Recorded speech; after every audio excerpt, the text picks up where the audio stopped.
All new today.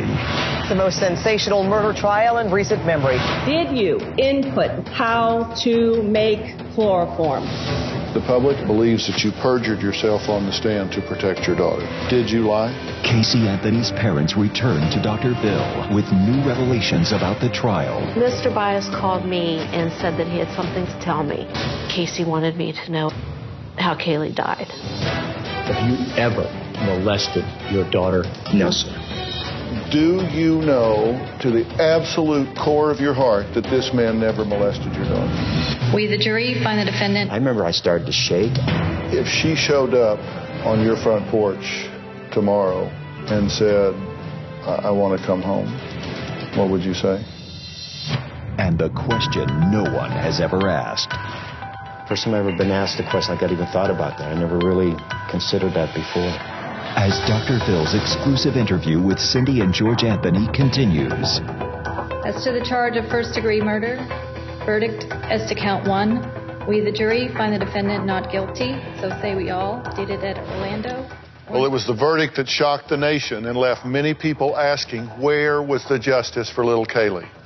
Now, last week, thousands of you flooded my Facebook, Twitter, and message boards expressing outrage over Cindy's seemingly continual excuses for her daughter Casey's behavior. I'm almost wondering if she didn't develop postpartum schizophrenia. I'm not making excuses for her. I think you are. People don't know she had a grand mal seizure. Cindy finally acknowledged there may be a deeper reason to explain Casey's behavior. Is Casey disturbed?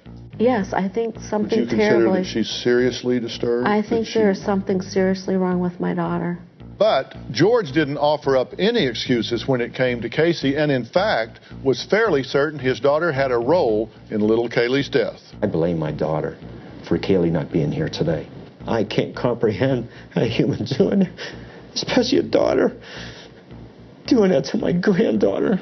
Then George revealed something he had never said before, leaving Cindy shocked and astonished. I believe that Casey or someone else that she was with possibly gave too much to Kaylee. She fell asleep and didn't wake up. That's what I feel. Gave too much what? Possibly some kind of drug or something like that. I mean, there's been speculation about Xanax or whatever it might be. We've been through this for 3 years, and it's the first time I've heard that out of his mouth. I'm really kind of shocked to hear that. Today, as my exclusive interview with Cindy and George Anthony continues, I get the opportunity to dissect what happened behind the scenes of this very intense 6-week trial. Did Cindy perjure herself on the stand, and did George have an affair while Kaylee was missing? But first, I want to hear Cindy and George's response to the reports of Casey wanting to have another baby. Do you think that's a good idea? Not until they find out what's wrong with her. I know Casey always wanted to be a mom. Casey was a good mom, but something happened along the way. And until we find out what triggered that, I don't know if a pregnancy wouldn't trigger another incident in something. I hope that doesn't happen until But do you believe figure it that out. there could be a hormonal trigger that you mentioned? Do you fear that if she had another baby, something like this could happen again? Absolutely. I don't know what's causing it, and until they find the cause, I wouldn't want her to get pregnant again, for her own safety or for another child's safety. You said her brother Lee is about to get married, and yes, that you hope to be grandparents again. Absolutely. Would you feel comfortable with Casey babysitting that grandchild? I think I would. You would let Casey babysit I think I would, and I think grandchild? Lee would allow her to babysit as well. That's a decision for Lee and his future wife Mallory to make. If Cindy and Lee have a relationship with Casey, that's great. I don't think I can have that relationship again with my daughter. Maybe somewhere down the road I might change my mind because I do love my daughter. I don't like what she's done to this family. But that's the first time I've ever been asked a question like that, even thought about that. I never really considered that before. You said you would feel comfortable with it, but yet you say that you know there's something seriously wrong with her. You believe there's something seriously wrong with it that needs to be fixed first. Right. Right? Right. Because you wouldn't dispute that if what the defense says is what happened, that she showed poor judgment. But you would let her babysit another one of your grandchildren? I don't think Casey's evil. I don't think Casey would allow anything to happen, especially to another child. I think Casey has suffered the loss of her daughter and is going to have to live with that the rest of her life. I think she would be extra cautious. I would not have a problem with her babysitting. It seems unimaginable that Cindy would be okay leaving Casey alone with another young child. But as I said before, this is a mother that has a tendency to try and excuse away and put a positive spin on any of her daughter's questionable behavior. Now, as we began to talk about the trial, I wanted to know how Cindy and George felt when they first saw their daughter sitting in the courtroom on trial for her life. How did it feel walking into the courtroom and seeing Casey in there that first time? That was the realest moment we had had in nearly 3 years, because we hadn't had any contact with our daughter. You know, to see her within, 20 feet of us sitting there and actually knowing that finally there could be a conclusion, to know exactly what's going to be presented by the prosecution and also the defense. It was a very real moment. But today, you will be the first people to know exactly what happened to Kaylee Marie Anthony. Did y'all know and think about that your testimony, whatever you would be asked and whatever you say, might actually contribute to convicting your daughter? Absolutely. That it actually could wind up with her getting the death penalty? Mm-hmm. What did you say to yourself about that? Well, George and I have always said from the very beginning, all we could say was what we knew, and that was it. All we could say was the truth of what we knew. Whatever it was going to be, it was going to be. And you realized that could be very hurtful to her? Absolutely. And were you the same way? I'm going to go in and tell the truth? Absolutely, because they were very specific on questions that they would ask, and they wanted answers to those questions. When was the last time we saw Kaylee and Casey together? What was their relationship like? George and Cindy say they have been completely honest throughout this heart-wrenching saga. But does the truth as they know it contradict the story and theories put forth by the defense? After 3 years of wondering what happened to their precious grandchild, and just weeks before the trial, defense attorney Jose Baez called Cindy in for a private, behind-closed-doors meeting. And George was not invited. Mr. Baez called me and said that he had something very, very important that he needed to tell me. He told me that Casey wanted me to know something. So my thought process is that they finally got her checked out. Maybe he had some answers about her seizures. I was the only one that was supposed to come, and Jose came to the office. And then he proceeds to tell me that Casey wanted me to know how Kaylee died. And I sank back in my chair. And when he told me that Kaylee had drowned in the pool and that Casey had panicked, my immediate reaction was relief for Kaylee, because I know she didn't suffer at that point. And then I was hysterically crying, and I couldn't believe that my daughter put us all through this, and that she ruined her life, that she, for 3 years, did not come forward and say something. And I said, why now? Why all of a sudden now? And he told me he wanted to tell me early on, but Casey said no. I said, well, you know I can't keep this from George and Lee. And Jose said, you can tell whoever you want. Casey just wanted you to be the first one to know. So Lee and I told George, and then my attorney, Mark, and his assistant came to our house. Mark wanted to sit down with George because there were some innuendos that there was allegations that the state's attorney's office was going to go after George. And Mark wanted to speak with George to see if he knew anything, Well, see, my whole take is I think that Cindy's emotional state was played. Her heart was played for the whole time through Jose and through my daughter and also through my son. I was never that one to believe a lot of the things like the drowning. I still don't believe that. And I kept on telling her even the day that my son and Cindy came back to our house. And when they told me, I said, I don't believe it. Why wait for 3 years and tell us all this stuff? I didn't believe anything. I've never believed anything the defense had told me. I feel that I've been played. She's been played. My son's been played for our emotional connection to this because of it being Casey and because of it being Kaylee. And I even told her how I felt. I said, well, why not tell me? Why not invite me to this little meeting? Why not invite me? Well, because how you would react. I said, because I don't believe it. You mean they thought she would believe it and you wouldn't? I really feel deep down inside I was the one that they were targeting from even a year prior to that. My daughter was talking about this molestation. I said, how can you do this to me? Why can my daughter say this when it didn't even happen? So I believe this was all their way of starting their defense, getting everything all set up for them. Because Jose never contacted me directly. He never did. Never talked to me about different things. Did I reach out to him different times in 3 years? I certainly did. I wanted my daughter to have a good defense, but also didn't want to be played like a fool. And when was the first time you heard the allegation that she supposedly was making that you had molested her? Coming up. The hurt, the anger inside of me, I wanted to go and jump over this railing that we had, and I wanted to confront Mr. Baez. I was angry. Across this great country, from coast to coast, you've told me about the crossroads we're facing. That's exactly why I wrote, We've Got Issues, How You Can Stand Strong for America's Soul and Sanity. This book isn't just a conversation starter.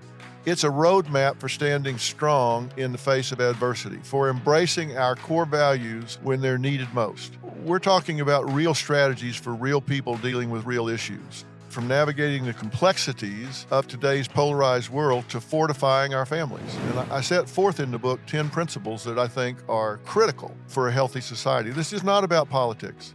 I'm not a politician, don't want to be a politician, don't know enough about politics to talk about it. But I talk about every angle of life as we know it, from family and relationships to the burning issues that are shaping our world today. We've got issues. How you can stand strong for America's soul and sanity. And you'll find it anywhere books are sold. It's about time we start addressing what truly matters.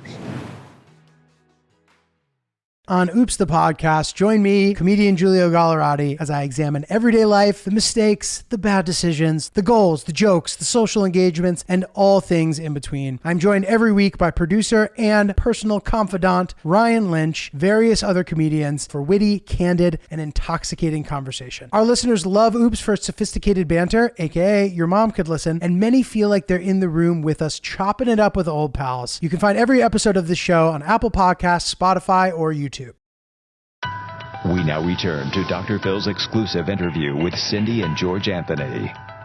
As my conversation about the details of the trial continues, I want to warn you that some of the court testimony I'm going to play for Cindy and George is sexually graphic. When was the first time you heard the allegation that she supposedly was making that you had molested her? In a letter that was released, that she was having a correspondence with another inmate. And this inmate was talking about her life and how she probably could have been molested. And Casey agreed. She says, well, maybe something happened with my brother and or my dad. I just don't remember. When I saw that, I was hurt. I was hurt deeply to think my daughter could even concoct something like that. And I said, you know something, they're coming after me now and saying that I did something wrong. I'm the one that's being looked at in the wrong direction. Well, you know, legal analysts have called this the social media trial, and that perhaps the defense monitored the Facebooks and Twitters and determined that there were people out there that didn't like you, and therefore you became a good target. Do you believe any of that contributed to you being selected as a fall guy here or someone to point the finger at? Oh, absolutely I do. I believe everything they did. They were pointing stuff at me, making me be the one that's going to help get my daughter acquitted of charges against her, of first-degree murder, of aggravated child abuse, or felony murder, whatever it was going to be. Yeah, I was one who was targeted because they had to cause reasonable doubt, and they did. They did their job. Did you know when you walked in there that they were going to lead with this molestation theory as to why she lied? In that particular time that Cindy had met with Jose Baez at our attorney's office, yeah, that was a speculation. But for him to say that specific opening statement that he said, oh no, that was an extreme low blow. This family must keep its secrets quiet. And it all began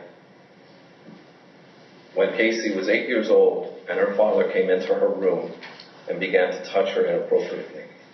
This child, who at 8 years old learned to lie immediately. She could be 13 years old, have her father's penis in her mouth, and then go to school and play with the other kids as if nothing ever happened. The hurt, the anger inside of me even right now, to hear that again, that hurts to think that that could be concocted and that could be an opening statement.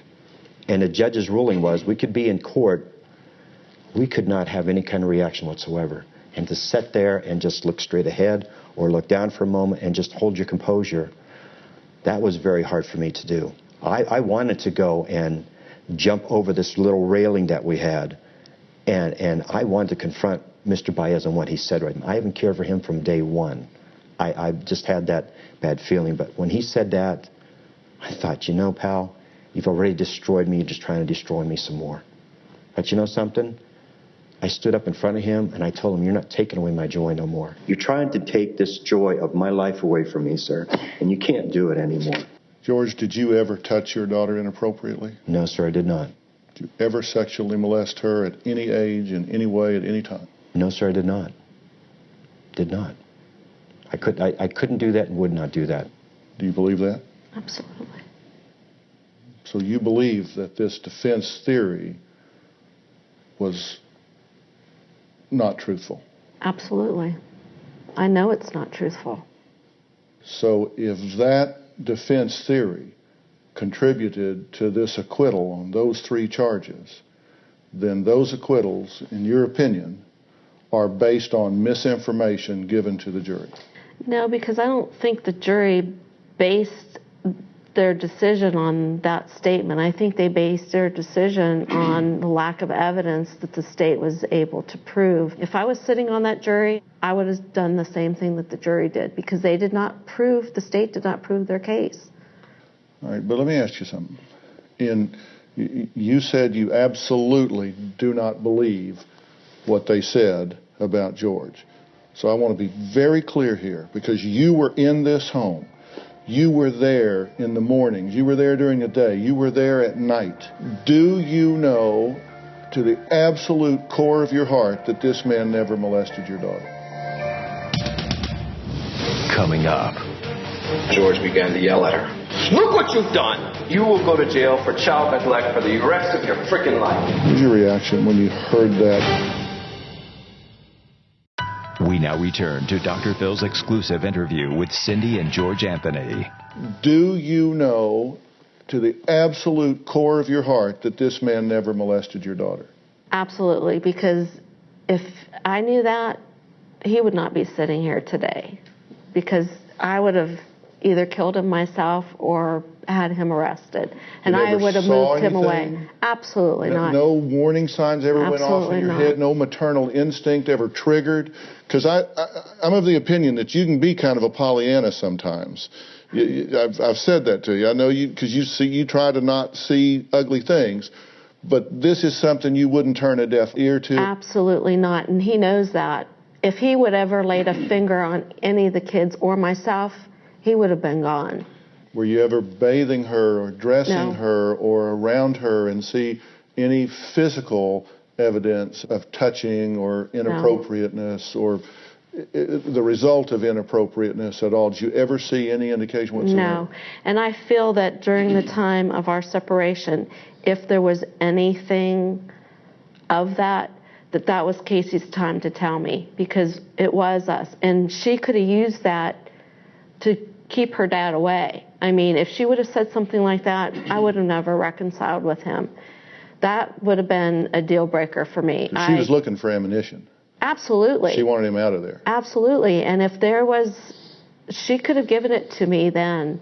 And she left Kaylee alone with him a lot. George babysat quite a bit while Casey and I would do stuff. Yep, which I enjoyed so much. Oh, yes. Enjoyed that time with her. For her to put her daughter in that position, I don't believe it for a minute. Did they confide in you at any time before the trial that they were going to accuse him of molesting her? The state's attorney's office did. We found out within a week after I found out that Kaylee had drowned. We knew they were going to point the finger at George somehow, and they were going to go on that molestation theory. Once you heard this, did you ever ask George if it was true? No, I never had to. Did you want her to take the stand? It would have been very interesting, but I think she'd have been mentally destroyed by the prosecution. I think they really would have grilled her like probably. Did you want her to be cross-examined on this? It would have been very interesting to have her answer some of the things of the particular day of June 16th, her explanation of what happened on that particular day, what time all this kind of stuff happened, who was all there, what was said, what was done. But she never had the opportunity to say that. So that was one major prong of their defense. This was why she kept the secret, why she had learned and had the pattern of keeping the secret. They dropped another bombshell in there about the pool and all of that, which y'all knew was coming. Let's take a look at that. George Anthony approached Casey and started yelling at her. "Where's Kaylee? Where's Kaylee?" They began to search the house. They couldn't find her. As soon as Casey came around this corner and went back, she saw George Anthony holding Kaylee in his arms. She immediately grabbed Kaylee and began to cry and cry and cry. And shortly thereafter, George began to yell at her. "Look what you've done! Your mother will never forgive you, and you will go to jail for child neglect for the rest of your freaking life." She cried and asked for her father's help. What was your reaction when you heard that articulated and detailed out? That you were there, you were yelling, you were screaming, you were threatening, and you were coercing her. I wanted to jump up and just say, listen, I had nothing to do with this, but you can't. You've got to let him do his job. Did it bother me? It still bothers me even to hear it, even again today. I know that it didn't happen the way they're talking about happening. How could I have pulled my granddaughter out of a pool, hold her there, give her off to Casey, and then go off to work that day? That makes no sense to me. I'd be the one to call 911, try to resuscitate my granddaughter. Why wouldn't I have done the right thing? I've been trained to do that. As a police officer, would you know that an accidental drowning would not wind up with somebody spending the rest of their life in jail? Oh, absolutely they would. I mean, it's an accident. It's stuff that happens.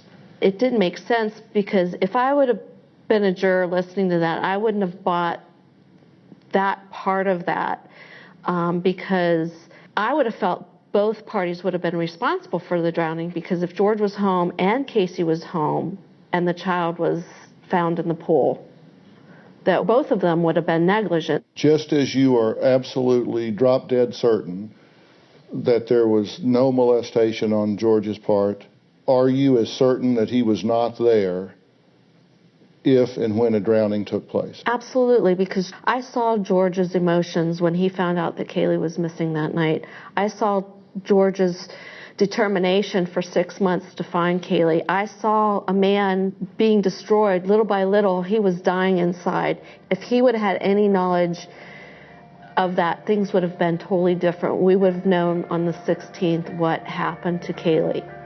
So was this jury duped by this theory? Coming up. We, the jury, find the defendant not guilty. When the first one came through, I remember I started to shake. Then the second charge came through, not guilty. And when the third again came through, I'm like, oh my gosh, my daughter's going to walk out of here.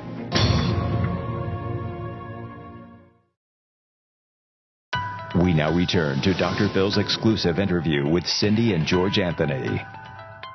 So was this jury duped by this theory? I don't think they bought the whole theory, but the fact that Kaylee could have drowned, there was more possibility and more evidence there than there was that she was murdered. But why implicate George? Because he was running out of people to blame besides Casey. I mean, I think his intention was to put it on somebody.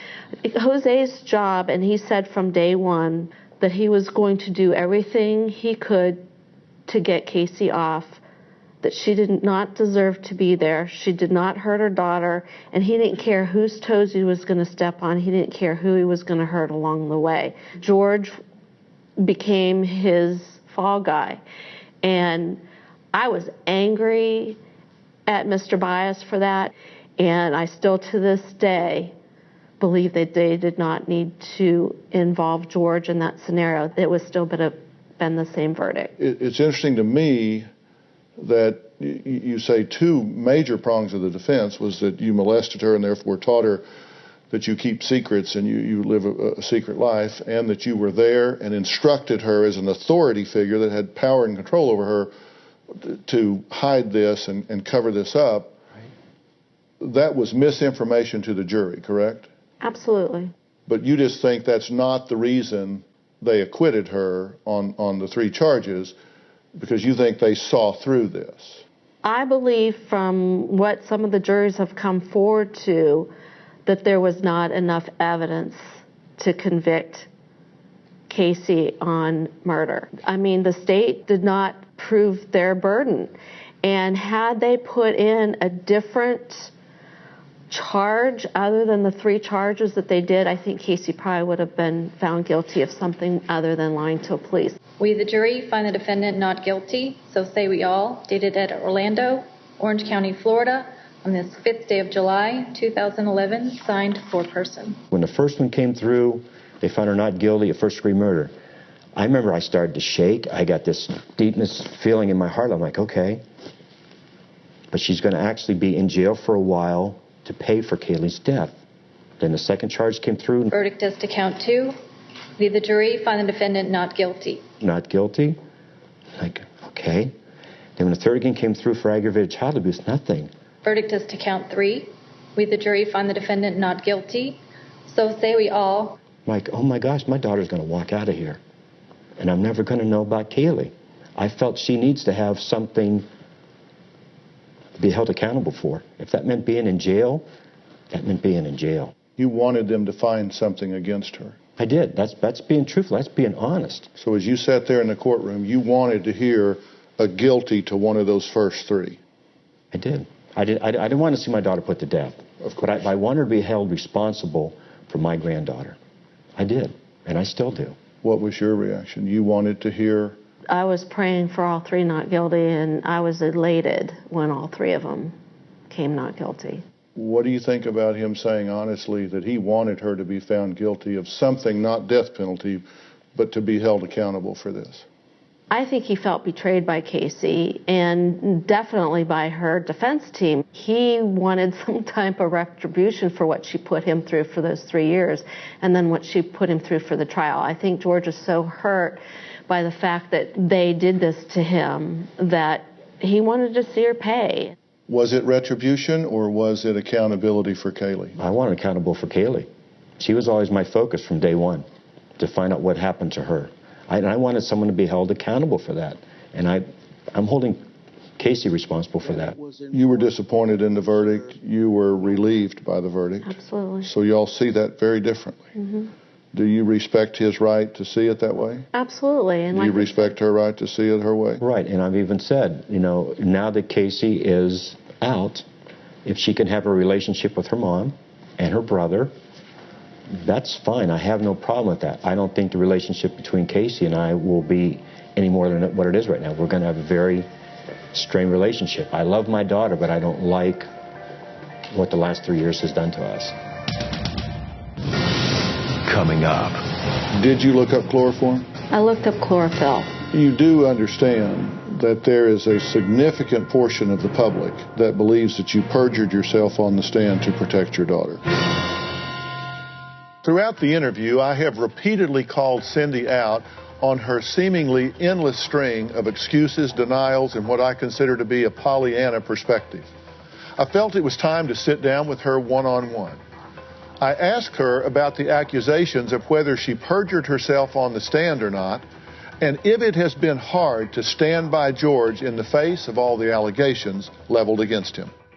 George has been beat up in this thing. Absolutely. Something terrible. Has it been hard to stand by him through this, or have you done it because you had no doubts about him? I've had no doubts about him. It's been difficult to watch him for the last 3 years, from being a strong man to a broken man overnight. And I'm still fighting every day to keep him healthy and to keep our marriage together. Do you think Casey was the onus for generating some of these attacks and arguments against him? I mean, she had to at least be involved, right? Yeah. Well, with the lawyers, the defense team. Yes, and I think Jose's original intent was to go after both Lee and George during the trial. And I believe with all my heart that Casey put a stop to him going after her brother. I think that watching Casey during some of what Jose was stating about her father, you could either take it that she was crying because it actually happened to her, or you could take it that she was crying because she had to do this to her dad, or her defense had to do this to her father. Do you think she regrets it? Oh, absolutely. Absolutely.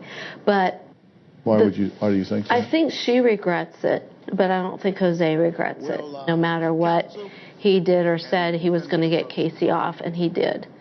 And so from his standpoint, he feels justified. But I think that's something Casey's going to have to live with the rest of her life. But it didn't get to you. You didn't buy the molestation argument. Absolutely. You didn't buy that he was there. Did you buy the affair? No, I know he didn't have an affair with her. So that didn't... It didn't bother me. I was not worried about this woman at all. Even as vulnerable as George was, he wouldn't have turned to her. I wanted to turn our conversation to the controversy surrounding the now infamous chloroform searches and whether Cindy did or did not perjure herself.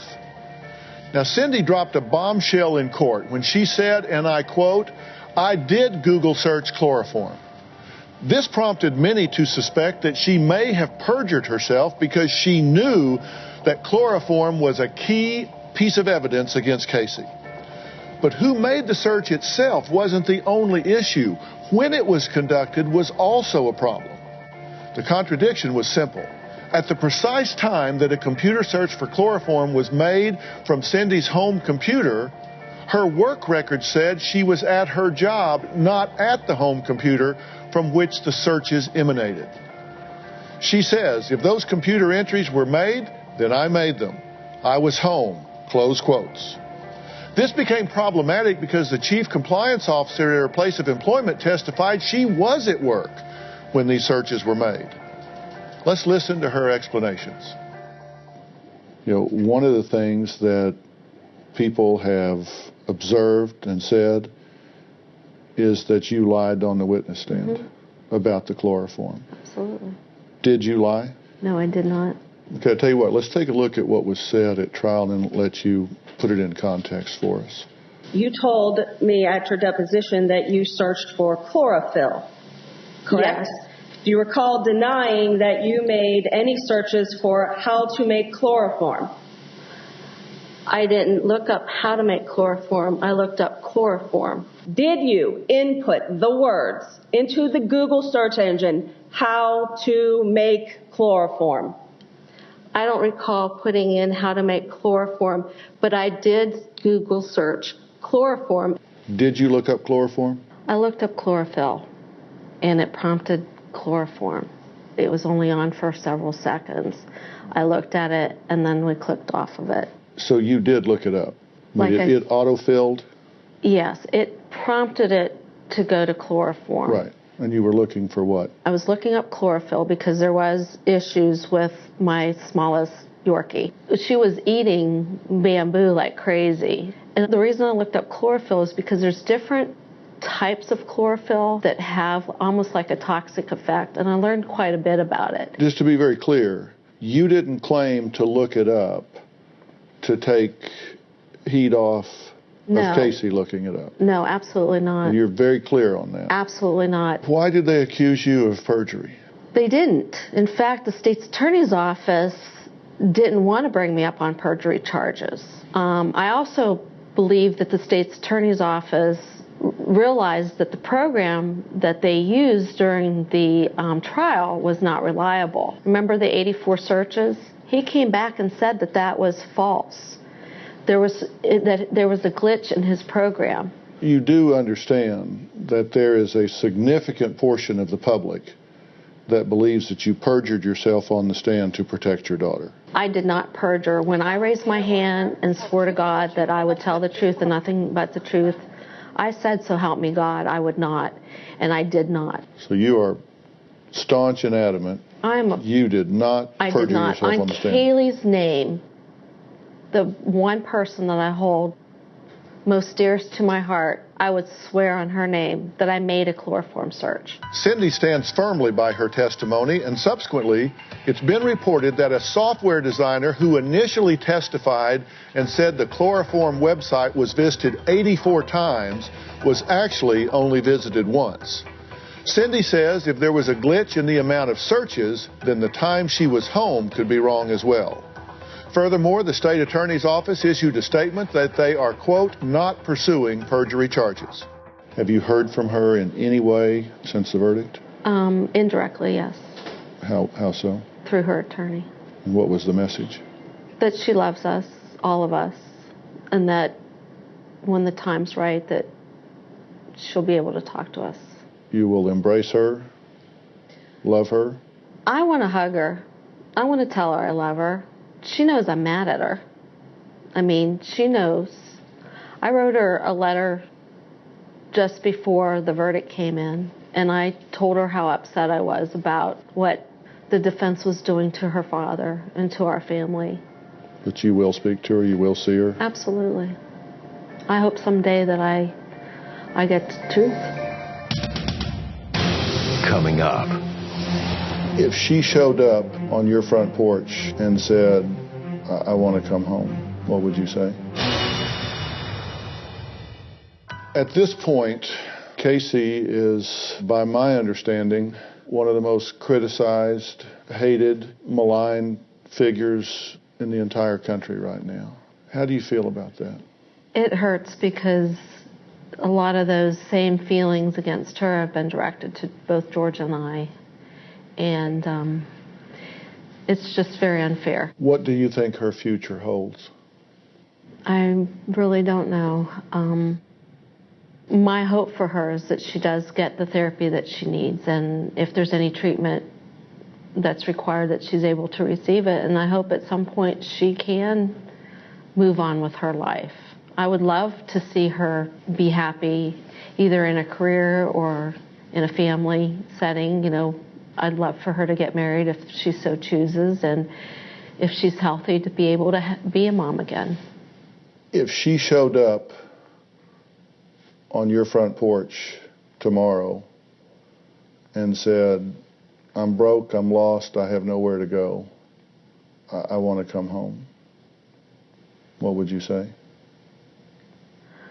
We actually had that discussion.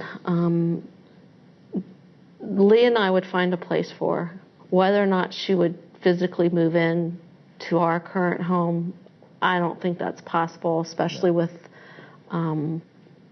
her relationship with George.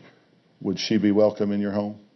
Not while I was there, no. But given what's happened and what the defense has done and the manner in which you have had your character assassinated or certainly besmirched, you would not coexist with her? I couldn't do that. And you would not expect him to? No, I wouldn't. I respect George and his feelings too much, and I understand his feelings. The hardest thing I had to do was sit there and listen to what they were saying about him. I got physically ill that day, physically ill. Well, a lot of people think just give it time, that she'll mess up again, and time will tell. How about you two?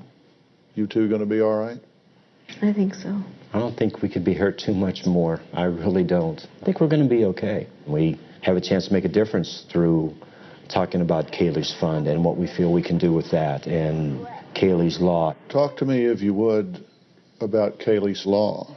Bottom line is there's always someone like us that could be hurt by someone not reporting whether someone's missing or injured or deceased.